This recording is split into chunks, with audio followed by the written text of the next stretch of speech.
This video covers the Project to Sketch tool. This tool will use the geometry of a current feature and project it onto a planar face or plane. Much like a camera that takes a picture of a 3D object and produces a 2D image of that object, the Project to Sketch tool will capture the edges of a 3D model and produce a 2D sketch. To access the dialog for the Project to Sketch tool, while in sketch mode, go to the Sketch Tools group on the 2D sketching ribbon and click on the Project to Sketch icon. In the dialog, the Entities to Project box will become populated with the edges of selected geometry. In the Output Options box, you can indicate whether you wish to use the selected entities to create a sketch figure or a reference figure.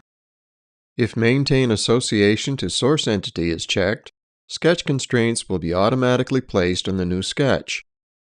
This will constrain the newly created sketch to the edge features being projected. This is known as a master-slave relationship.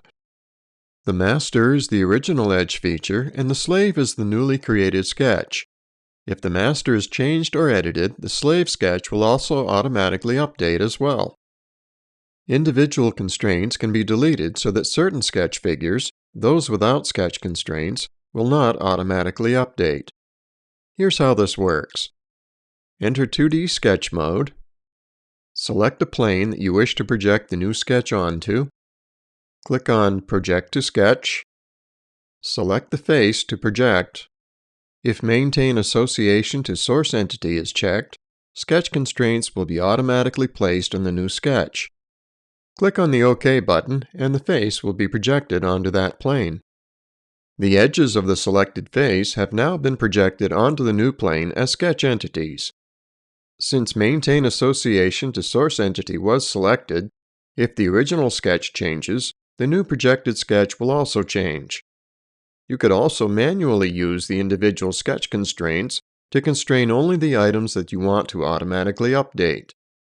This time, the same steps will be taken, but the new sketch will be projected onto a plane that is angled 45 degrees from the face of the hex nut, and Maintain Association to Source Entity will not be selected.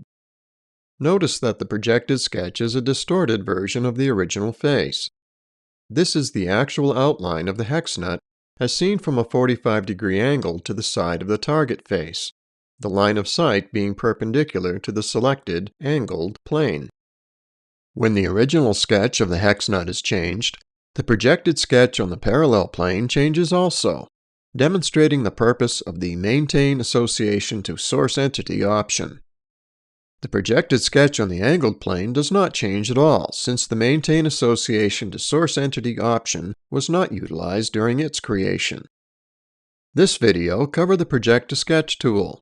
You learned how to use this tool to project a 2D sketch onto a selected plane. This sketch represents the edges of the target items as seen from the point of view of the selected plane. You also learned that the Maintain Association to Source Entity option will cause the geometry of the projected sketch to change if the original sketch is changed.